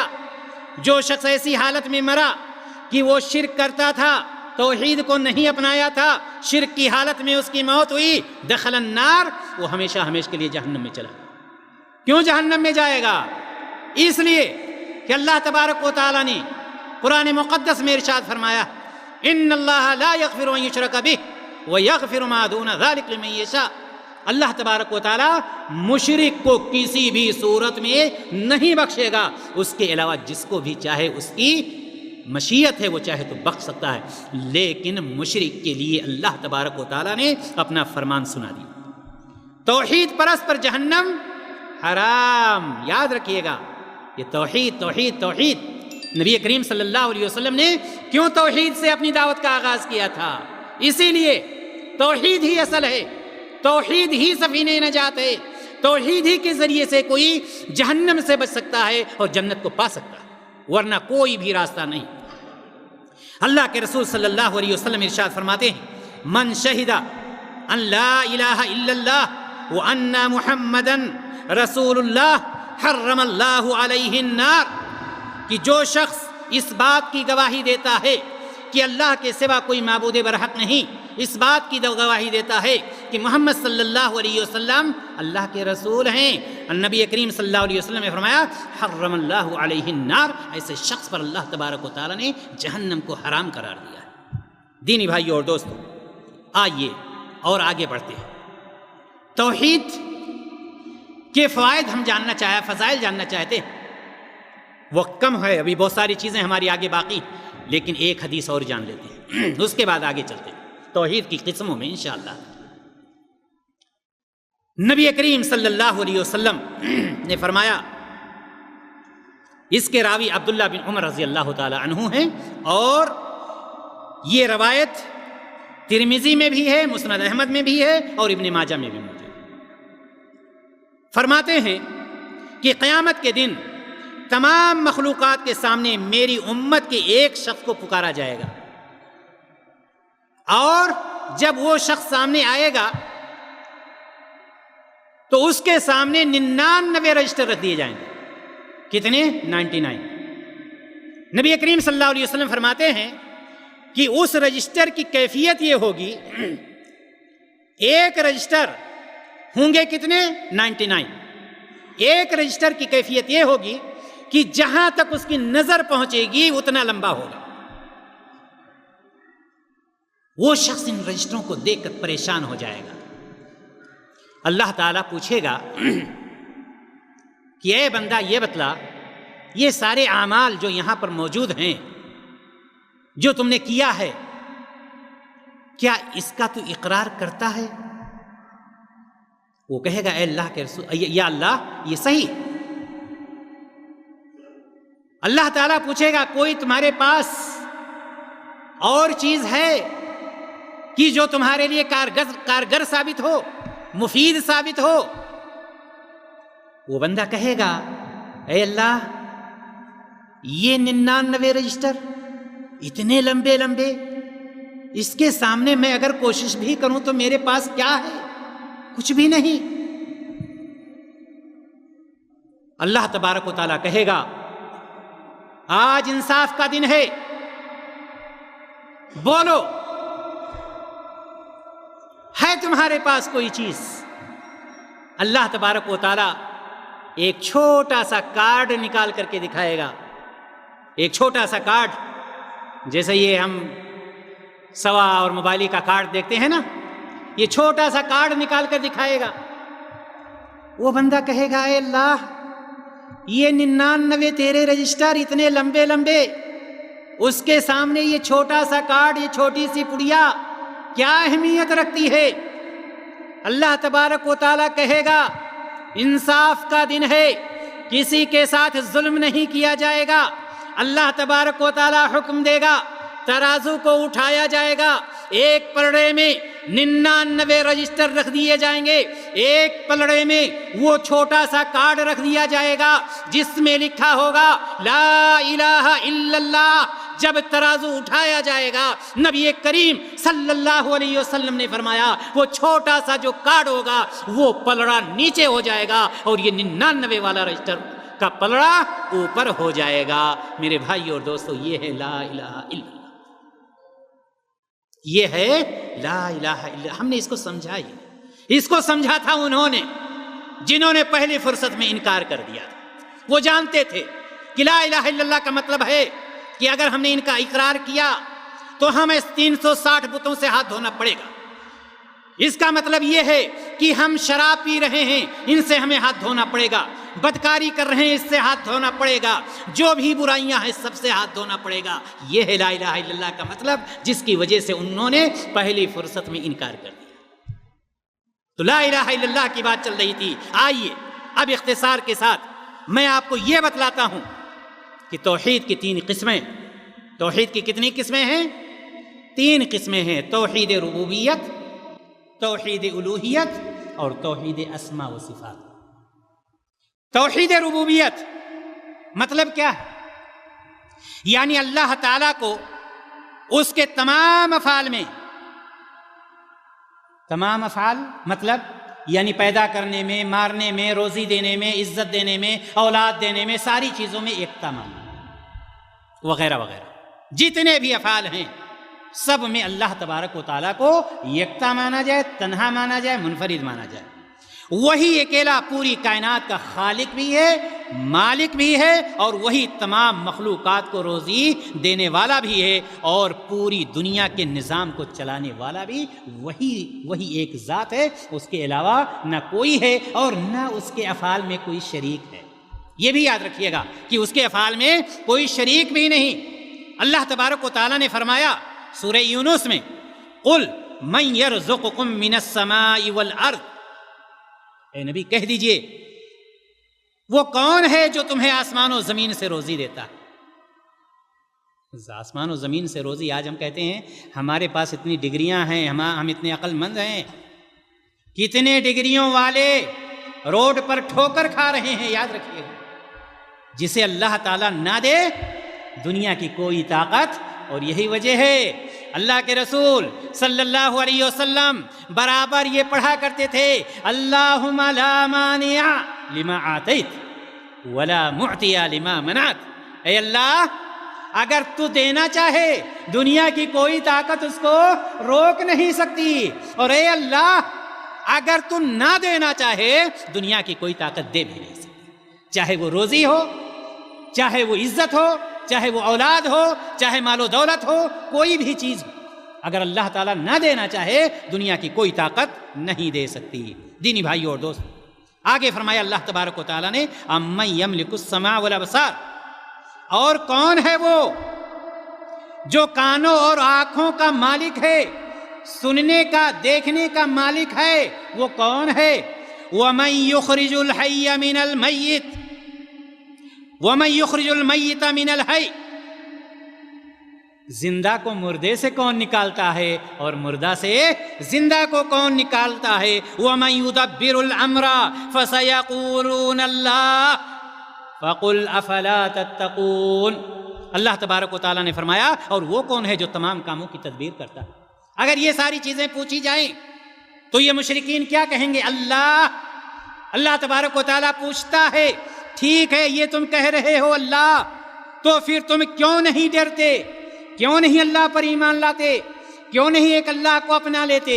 ساری چیزوں کا تو اقرار کر ہی رہے ہو، پھر کیا پریشانی؟ یہاں پر اللہ تعالیٰ نے بتلایا وَمَن يُخْرِجُ الْحَيَّ مِنَ الْمَيِّتِ، وہ کون ہے جو مردے کو زندہ سے، جو زندہ کو مردے سے نکالتا ہے، زندہ کو مردے سے نکالتا ہے۔ یعنی اولاد کون دیتا ہے؟ کون ہے وہ ذات جو اولاد دینے والی ہے؟ کون ہے وہ ذات کہ اللہ تبارک و تعالیٰ نہ چاہے اور کوئی کسی کو اولاد دے دے، ہے کوئی اللہ کے علاوہ؟ اللہ تبارک و تعالی ہم سے اور آپ سے سوال کر رہا ہے۔ سنیے سورہ واقعہ میں اللہ تبارک و تعالی نے فرمایا نحن خلقناکم فلولا تصدقون، ہم نے تمہیں پیدا کیا ہے، بس تم ہماری بات پر یقین کیوں نہیں کرتے؟ پیدا کرنے والے تو ہم ہیں، کیوں تمہیں یقین نہیں آتا؟ اور آگے کیا پوچھا؟ افرأیتم ما تمنون، کیا تم نے غور کیا کہ منی کا جو قطرہ تم ٹپکاتے ہو انتم تخلقون ام نحن الخالقون، یہ منی کا قطرہ اس کو تم پیدا کرنے والے ہو یا میں پیدا کرنے والا؟ کتنی چھوٹی سی بات، کتنی چھوٹی سی بات، اس کی بھی ہم طاقت نہیں رکھتے ہیں۔ اللہ تبارک و تعالیٰ سوال کر رہا، پیدا کرنے والے ہم ہیں، تمہیں یقین کیوں نہیں آتا؟ یہ منی کا قطرہ جس سے انسان بن رہا ہے، اس کو تم پیدا کرنے والے ہو؟ یہ اللہ تعالیٰ ہم سے اور آپ سے سوال نہیں کر رہا ہے، ہمیں ہماری حقیقت کو یاد دلا رہا ہے کہ ہماری حقیقت ہے کیا۔ ایک منی کے قطرے کی ہی تو حقیقت ہوئی۔ اللہ تبارک و تعالیٰ یاد دلا رہا ہے کہ ہم نے تم کو اس حقیر نطفے سے پیدا کیا ہے اور تم مجھے چھوڑ کر کے غیر اللہ کی عبادت کرتے ہو۔ اور یہیں پر بات ختم نہیں ہوئی، آگے دیکھ، اللہ تبارک و تعالیٰ نے انسان کو اس کی حقیقت تو بتلایا ہی، ساتھ ہی ساتھ جس سے انسان بنتا ہے وہ چیز کیا ہے؟ منی۔ انسان بنتا ہے اسی منی سے، وہی قطرہ اگر آپ کے کپڑے پر لگ جائے تو اٹھا کر کے الگ رکھ دیتے ہیں یا اس قطرے کو دھل لیتے ہیں۔ اسی قطرے سے اللہ تبارک و تعالی مختلف صورتیں بناتا ہے، مختلف صورتیں بناتا ہے، مختلف روپ بنا دیتا ہے۔ اسی قطرے سے علماء بنیں گے، اسی قطرے سے وکلا بنیں گے، اسی قطرے سے صلحاء بنیں گے، اسی قطرے سے امیر بنیں گے، اسی قطرے سے وزیر بنیں گے، اسی قطرے سے جنرل بنیں گے، اور اسی قطرے سے کرنل بنیں گے۔ بنتے ہیں یا نہیں بنتے؟ کون سا قطرہ ہے؟ کس نے پیدا کیا؟ کس نے بنایا؟ کون ہے اس کا پیدا کرنے والا؟ اور کیسے بنایا؟ یہ تو بنیں گے ہی بنیں گے، بنایا کیسے؟ ہم نے اللہ کو پہچانا ہی نہیں ہے میرے بھائیوں اور دوست۔ بنایا کیسے؟ کیسی شکل بنائی؟ اگر اللہ تبارک و تعالیٰ بندر کی شکل بنا دیتا، بھینس اور گائے کی شکل بنا دیتا، جانور کی شکل بنا دیتا، ہے اختیار کسی کے پاس کہ منع کر دے؟ لیکن کسی انسان کو بندر کی شکل میں دیکھا آپ نے؟ بھینس اور گائے کی شکل میں دیکھا آپ نے؟ اگر تھوڑا سا رنگ پھیکا ہو گیا تو ساری دنیا کہتی ہے کہ فلاں کا رنگ پھیکا ہے، جبکہ ناک اپنی جگہ پر، کان اپنی جگہ پر، آنکھ اپنی جگہ پر، زبان وغیرہ وغیرہ ساری چیزیں اپنی جگہ پر ہیں۔ اور اللہ تبارک و تعالیٰ اس چیز کو بھی یاد دلا رہا۔ ہم ناشکر ہیں، حقیقت یہ ہے کہ ہم ناشکر ہیں۔ اللہ تبارک و تعالیٰ نے خوبصورت شکل اور صورت بنایا، شکل و صورت کو خوبصورت بنایا نہیں بنایا؟ کیا کہتا ہے اللہ تبارک و تعالیٰ؟ فرماتا ہے قربان جائیے، والتین والزیتون وطور سینین، تین چیزوں کی قسم پہلے کہتا ہے۔ آپ کسی چیز کو دل سے جب کہنا چاہتے ہیں نا تو کہتے ہیں اللہ کی قسم میں یہ کروں گا، کہتے ہیں نا؟ کہتے ہیں اللہ کی قسم میں حاضر ہوں گا، کہتے ہیں نا؟ کہتے ہیں۔ اللہ تبارک و تعالی یاد رکھیے گا وہ جس کی بھی چاہے قسم کھا سکتے ہیں، کھا سکتا ہے، لیکن ہم اور آپ اللہ کے علاوہ کسی کا قسم نہیں کھا سکتے، یاد رکھیے گا۔ اللہ تبارک و تعالیٰ نے فرمایا والتین، تین کی قسم، انجیر کی قسم، والزیتون، اور زیتون کی قسم، وطور سینین، اور طور سینین کی قسم، وَهَذَا الْبَلَدِ الْأَمِينَ۔ اور اللہ تعالیٰ نے کیا فرمایا؟ ساتھ ہی ساتھ ان ساری چیزوں کی قسم کھایا، ساتھ ہی ساتھ شہر مکہ کی بھی قسم کھا رہا۔ اس کے بعد بھی دیکھیے، باریکی پر غور کیجئے اور قربان جائیے، لَقَدْ خَلَقْنَا الْإِنسَانَ، میں نے انسان کو پیدا کیا۔ ٹھیک ہے، کیا یہیں پر اکتفا کر لیا کہ ہم نے انسان کو پیدا کیا؟ پیدا کیا ہے سب کے سامنے ہے، لیکن اللہ تبارک و تعالیٰ اپنی بات کو ہمارے سامنے واضح کر رہا ہے کہ تم ہمارے احسانات کو کیسے بھول جا رہے ہو۔ لَقَدْ خَلَقْنَا الْإِنسَانَ فِي أَحْسَنِ تَقْوِيمٍ، ہم نے انسان کو ضرور پیدا کیا لیکن بہترین صورت میں پیدا کیا، ایسے ویسے ٹائم نہیں پاس کر دیا۔ اللہ تعالیٰ کہتا ہے 4 چیزوں کی قسم کھاتا ہے، اس کے بعد کہتا ہے کہ ہم نے انسان کو پیدا کیا اور بہترین صورت میں پیدا کیا، بہترین شکل میں پیدا کیا، اور یہی بہترین شکل والا جب مسجد میں عشاء کی نماز، فجر کی نماز، مغرب کی نماز پڑھنے گیا تو 4 چونچے مارتا ہے اور جلدی سے بھاگتا ہے۔ اللہ تبارک و تعالیٰ نے تو نہیں ایسے پیدا کیا، وہ کہہ رہا ہے فی احسن التقویم، بہترین صورت میں ہم بھی بہترین نماز ادا کریں، ہم بھی بہترین زکوٰۃ ادا کریں، ہم بھی بہترین اعمال ادا کریں۔ کیا ہم ایسا کرتے ہیں؟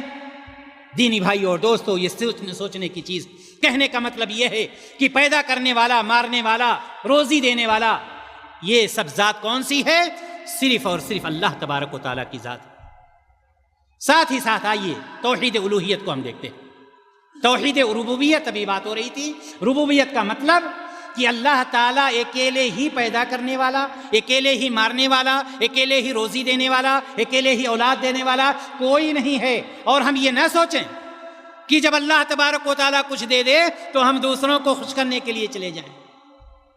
مال دے اللہ، چادر چڑھے بابا کی قبر پر، اولاد دے اللہ، قربانی ہو بابا کے نام پہ، کہاں کا وصول ہے؟ اللہ تبارک و تعالیٰ تو بہترین شکل والا بنایا، بہترین اشرف المخلوقات بنایا، خیر امت بنایا، اور جب اللہ تعالیٰ ہی دیتا ہے تو ہم دوسروں کا شکریہ ادا کرنے چلے جاتے ہیں۔ اللہ تبارک و تعالیٰ اس سے محفوظ رکھے۔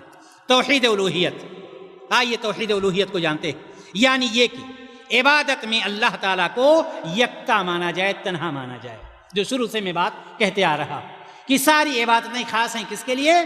اللہ تعالیٰ کے لیے۔ اور یہی وہ دعوت ہے، یہی وہ توحید ہے جس کی دعوت کے لیے اللہ تبارک و تعالیٰ نے سارے نبیوں کو، سارے رسولوں کو بھیجا، اور اسی کو توحید الوہیت کو توحید عبادت بھی اسی لیے کہا جاتا ہے۔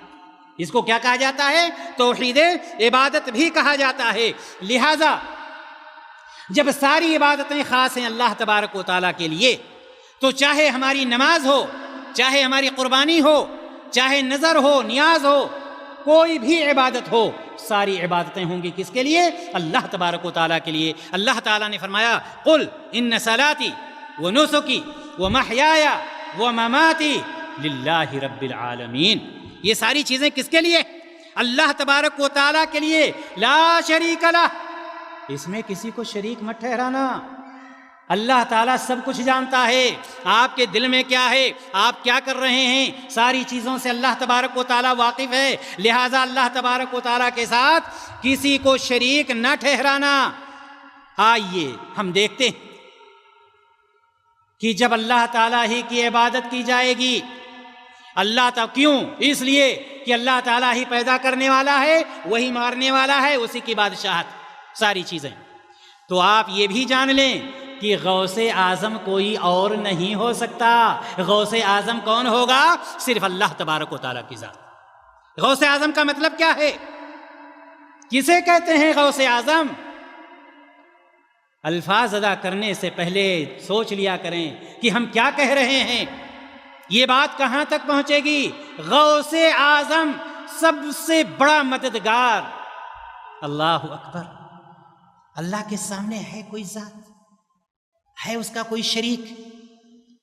اگر جس کی مدد اللہ نہ کرے، دنیا کی کوئی طاقت اس کی مدد کر سکتی ہے؟ تو غوث اعظم کون ہوا؟ اللہ تبارک و تعالیٰ۔ اللہ تبارک و تعالیٰ نے اسی لیے سورہ انعام کے اندر ارشاد فرمایا قل من ینجیکم من ظلمات البر والبحر۔ یہ سوال کر رہا، سوال اس لیے نہیں کرتا کہ وہ جانتا نہیں، سوال کر کے ہمارے دماغ کو کھولنا چاہتا ہے، ہماری عقل کو کھولنا چاہتا ہے۔ یہ سوال ہے اللہ تبارک و تعالیٰ نے کیا کہ کہہ دیجئے بحر و بر کی تاریکیوں میں تمہیں کون نجات دیتا ہے؟ جب کشتی تمہاری ڈوبنے لگتی ہے کون تمہیں نجات دیتا ہے؟ کہیں مصیبت میں مبتلا ہوتے ہو کون تمہیں نجات دیتا ہے؟ کسی پریشانی میں آتے ہو کون تمہیں نجات دیتا ہے؟ یہ اللہ تبارک و تعالی ہم سے اور آپ سے سوال کر رہا ہے کہ اس کو بتلاؤ، اس کے بعد غوث اعظم تمہیں پتہ چل جائے گا کہ غوث اعظم ہے کون، میں غوث اعظم ہوں یا کوئی اور غوث اعظم ہے۔ اللہ تبارک و تعالی نے جہاں پر ایک طرف سوال کیا ہے وہیں پر اللہ تبارک و تعالی جواب بھی دے رہا ہے، قل اللہ ینجیکم منہا ومن کل کرب ثم انتم تشرکون۔ اللہ تبارک و تعالی نے کہا کہ کہہ دیجئے کہ اللہ ہی تمہیں اس مصیبت سے اور ہر شدت سے نجات دیتا ہے، پھر بھی تم اس کے ساتھ شریک بناتے ہو، دوسروں کو شریک ٹھہراتے ہو۔ آگے اللہ تبارک و تعالی نے کیا سوال کیا سورہ النمل میں، اَمَّن يُجِيبُ الْمُضْطَرَّ إِذَا دَعَاهُ وَيَكْشِفُ السُّوءَ، بھلا کون ہے وہ جو کسی لاچار کو، پریشان حال کو، مصیبت زدہ کو جب وہ پکارتا ہے تو ایسی صورت میں کون اس کو اس مصیبت سے چھٹکارا دیتا ہے، نجات دیتا ہے؟ وہ کون ہے؟ کون ہے جو اس کی پریشانیوں کو دور کرتا ہے؟ یہ اللہ تبارک و تعالیٰ اپنے بندوں سے سوال کر رہا ہے۔ دینی بھائیو اور دوستو، کہنے کا مطلب یہ کہ جتنے بھی انبیاء آئے اگر ان کو کوئی مشکل آتی تھی، کوئی پریشانی آتی تھی، اپنی پریشانی کے وقت دوسروں کو نہیں پکارتے تھے۔ اور آپ دیکھیں گے آج کی تاریخ میں ایسے لوگ پائے جاتے ہیں کہ نماز تو پڑھیں گے اللہ کے لیے، روزہ بھی رکھیں گے اللہ کے لیے، لیکن جب کوئی پریشانی آتی ہے تو یا فلاں۔ مشرکین مکہ جب پریشانی آتی تھی، مصیبت آتی تھی، کس کو پکارتے تھے؟ اللہ کو پکارتے تھے۔ لیکن آج کی تاریخ میں ایسے لوگ پائے جاتے ہیں کہ جب ان کو کوئی مصیبت یا پریشانی آتی تو غیر اللہ کو پکارتے ہیں۔ لیکن یاد رکھیے گا، انبیاء کا اصول یہ نہیں تھا، انبیاء کا طریقہ یہ نہیں تھا۔ ایوب علیہ السلام کے بارے میں قرآن مقدس نے ذکر کیا، وَأَيُّوبَ إِذْ نَادَى رَبَّهُ أَنِّي مَسَّنِيَ الضُّرُّ وَأَنْتَ أَرْحَمُ الرَّاحِمِينَ فَاسْتَجَبْنَا لَهُ فَكَشَفْنَا مَا بِهِ مِنْ ضُرٍّ۔ اللہ تبارک و تعالیٰ نے پورا نقشہ کھینچ کر کے رکھا۔ پریشانی کیا ہے؟ پریشانی یہ ہے کہ ہم اس کو پڑھتے ہی نہیں، ہم اس کو دیکھتے ہی نہیں، اس کے معنی پر ہم غور ہی نہیں کرتے۔ اللہ تبارک و تعالیٰ نے فرمایا، اور ایوب نے جب اپنے رب کو پکارا کہ مجھے تکلیف دہ بیماری لاحق ہو گئی ہے۔ کون سی بیماری؟ تکلیف دہ بیماری، پریشانی والی بیماری۔ ایک طرف اپنے رب سے اپنی بات کو پیش کرتے ہیں، اس کے بعد اپنے رب کی تعریف کرتے ہیں، اپنے رب کی تعریف کرتے ہیں۔ کیا کہتے ہیں؟ اور تو سب سے بڑا رحم کرنے والا ہے، تجھ سے بڑا رحم کرنے والا کوئی نہیں۔ تو ہم نے ان کی دعا سن لی اور ان کی بیماری کو دور کر دی۔ کس کو پکارا؟ فلاں کو، فلاں کو، فلاں کو، فلاں کو نہیں، صرف اس کو پکارا جس نے پیدا کیا، صرف اس کو پکارا جو اس کی طاقت اور قوت رکھتا ہے، صرف اس کو پکارا جس کا کوئی شریک نہیں ہے، وہ ہر معاملات میں اپنے تنہا۔ اسی طرح سے آپ کو یاد ہوگا یونس علیہ السلام کے بارے میں، فنادا فی الظلمات ان لا الہ الا انت سبحانک انی کنت من الظالمین فاستجبنا له ونجیناہ من الغم۔ اللہ تبارک و تعالیٰ نے اسی طرح سے یونس علیہ السلام کے واقعہ کو بیان کر کے ہمارے اور آپ کے لیے ایک واقعہ چھوڑا ہے، ایک نصیحت، عبرت، کہ دیکھو یہ ہمارے نبی تھے، ان کو جب کوئی پریشانی آتی تھی یہ غیر اللہ کو نہیں پکارتے تھے، یہ اپنے رب کو پکارتے تھے۔ انہوں نے تاریکیوں میں اپنے رب کو پکارا کہ تیرے سوا کوئی معبود برحق نہیں، تیرے سوا کوئی معبود برحق نہیں، تو تمام عیوب سے پاک ہے، میں بے شک ظالم تھا، تو تمام عیبوں سے پاک ہے، میں بے شک ظالم تھا۔ تو ہم نے ان کی دعا قبول کر لی اور ان کو غم سے نجات دے دی۔ کیوں غم سے نجات دی؟ کیا انہوں نے غیر اللہ کو نعوذ باللہ پکارا تھا؟ نہیں، اس لیے کہ انہوں نے اللہ تبارک و تعالیٰ کو پکارا جو اللہ تبارک و تعالیٰ کی ذات اس کی طاقت رکھتی تھی، جس کی وجہ سے اللہ تبارک و تعالیٰ نے ان کو اس غم سے نجات دے دی۔ نفع نقصان کا مالک کون ہے؟ وہ نفع نقصان کا مالک کیسے کیسے لوگ دنیا میں پائے جائیں گے۔ آج کل آپ کو افسوس ہوگا سن کر، اور غالباً جانتے بھی ہوں گے، کہ ٹیلی ویژن کے چینل پر بیٹھ کر دوسروں کے نفع نقصان کے مالک ہونے کا لوگ دعویٰ کرتے ہیں، دوسرے کو اولاد دینے کا دعویٰ کرتے ہیں، دوسرے کے پریشانی کو دور کرنے کا دعویٰ کرتے ہیں، دوسرے کے مستقبل کو بتلانے کے لیے حاضر ہیں۔ نفع نقصان کا مالک کون سا شخص؟ وہ شخص جس کو خود یہ پتہ نہیں میں کیا ہوں، کہاں کا ہوں، میری طاقت کتنی ہے، وہ خود پریشان حال ہے۔ یہاں پر آمینہ کے لال کو دیکھیے، جو بنو آدم کے سردار تھے، جو سارے نبیوں اور رسولوں کے امام تھے، ان کی بات کیا ہے، ان کا مقام و مرتبہ کیا ہے، لیکن ان کے بارے میں قرآن مقدس اعلان کیا کرتا ہے۔ قرآن مقدس سورۃ الاعراف میں اللہ تبارک و تعالی آمینہ کے لال کا نقشہ کھینچتے ہوئے فرماتا ہے، اور یہ ہمیں اور آپ کو بتلا رہا ہے کہ اگر آمینہ کے لال میں یہ چیز موجود نہیں ہے تو دنیا کے کسی بھی شخص کے اندر یہ طاقت موجود نہیں ہوگی۔ کیا چیز تھی وہ؟ اللہ تبارک و تعالی نے اس کا نقشہ کھینچا، فرمایا قل لا املک لنفسی نفعا ولا ضرا الا ما شاء اللہ۔ یہ کس کے لیے ہے؟ یہ نبی کریم صلی اللہ علیہ وسلم کا نقشہ کھینچا کہ کتنی بادشاہت ہے، کتنی طاقت ہے، کتنی قوت ہے۔ کہ آپ کہیے کہ میں تو اپنے نفع و نقصان کا بھی مالک نہیں۔ اے نبی، آپ اپنی امت سے بتلائیے کہ تم کہاں کی بات کر رہے ہو؟ میں تو اپنے بھی نفع نقصان کا مالک نہیں ہوں، سوائے اس چیز کے جو اللہ تبارک و تعالی چاہے۔ اور آگے فرمایا وَلَوْ كُنْتُ عَالَمُ الْغَيْبِ لَأَسْتَكْثَرْتُ مِنَ الْخَيْرِ وَمَا مَسَّنِيَ السُّوءُ إِنْ أَنَا إِلَّا نَذِيرٌ وَبَشِيرٌ لِقَوْمٍ يُؤْمِنُونَ۔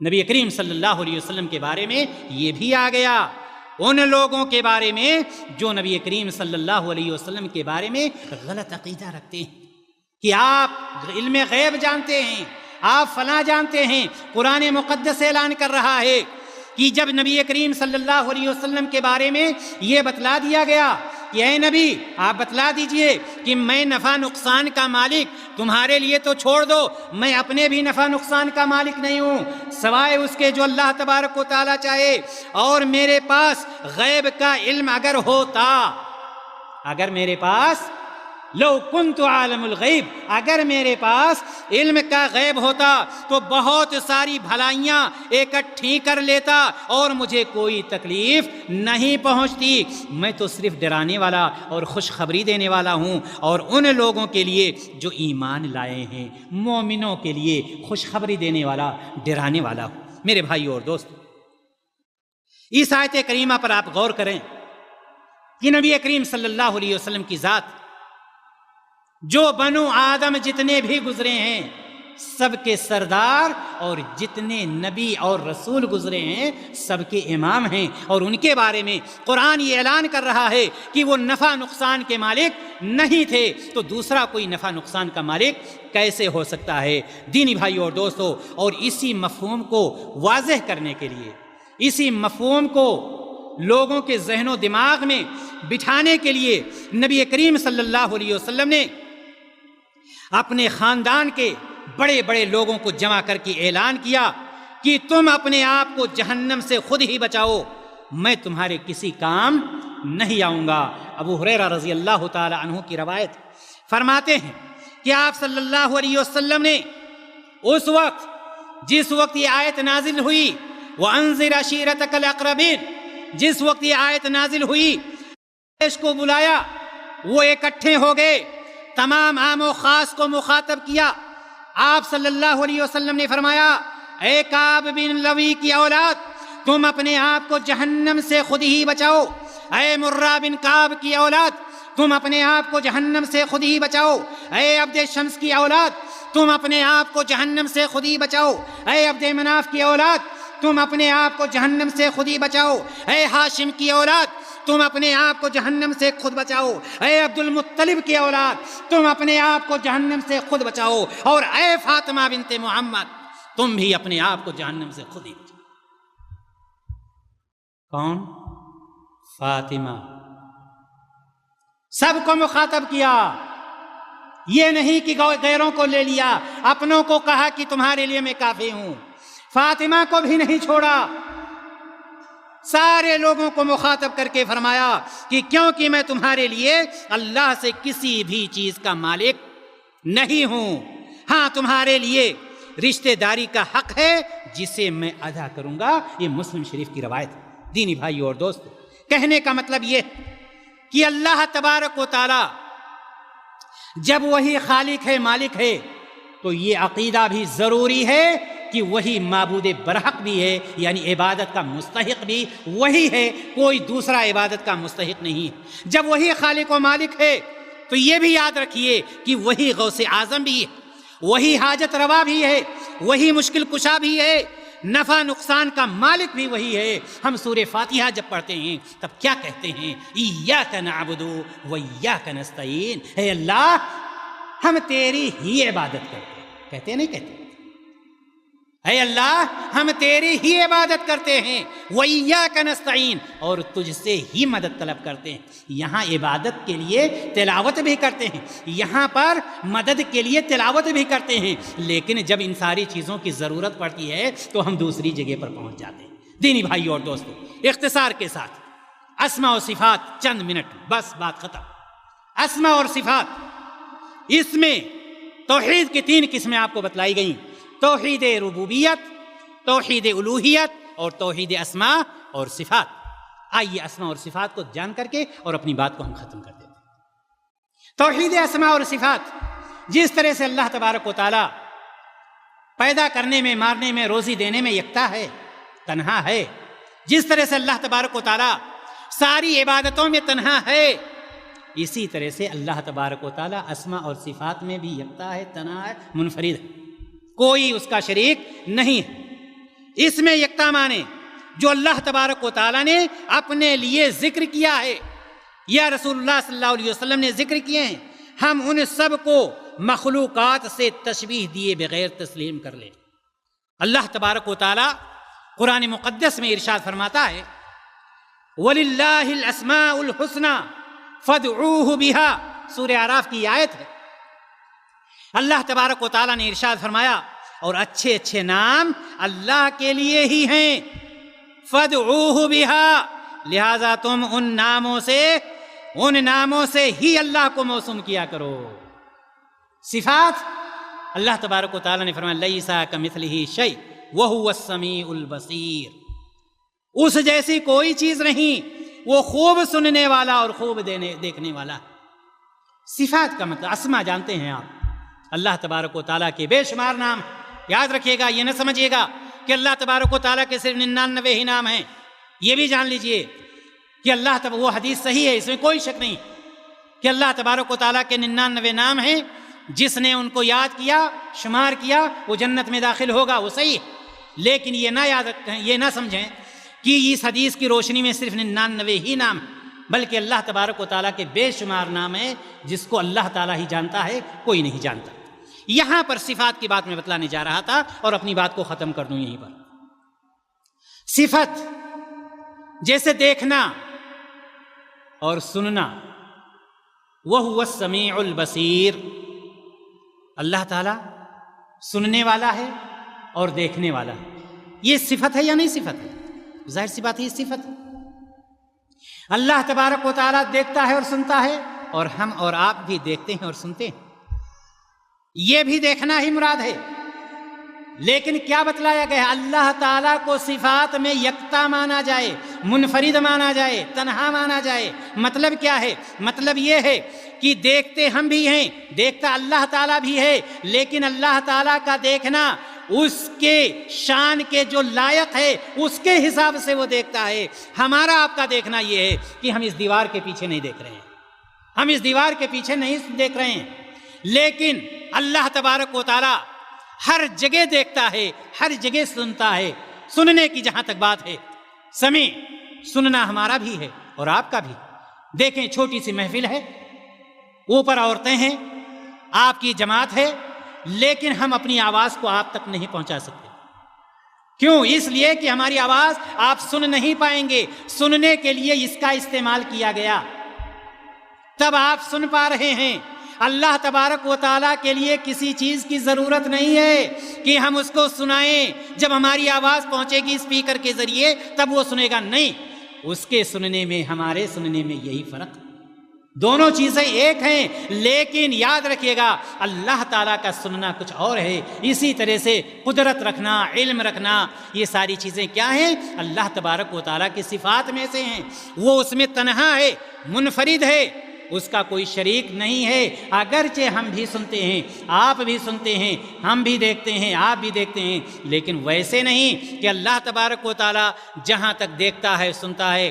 اللہ تبارک و تعالیٰ چاہے کوئی جنگل میں ہو، چاہے بیابان میں ہو، گھر کے اندر ہو، گھر کے باہر ہو، تاریکی میں ہو، روشنی میں ہو، ہر جگہ دیکھ رہا ہے، اور چاہے کوئی قریب ہو یا بعید ہو، ہر جگہ کی باتوں کو وہ سنتا بھی ہے اور ہر ایک کے بارے میں علم بھی رکھتا ہے، جبکہ ہم ایک دوسرے کو نہیں پہچان پاتے ہیں۔ میاں بیوی اتنے دنوں تک ایک دوسرے کے ساتھ رہ جاتے ہیں، پوری باتیں ایک دوسرے سے واقف نہیں ہو پاتے ہیں۔ اللہ تبارک و تعالیٰ ان اللہ علیم بذات الصدور، اللہ تبارک و تعالیٰ دل کے بھید کو ہم سے زیادہ جاننے والا۔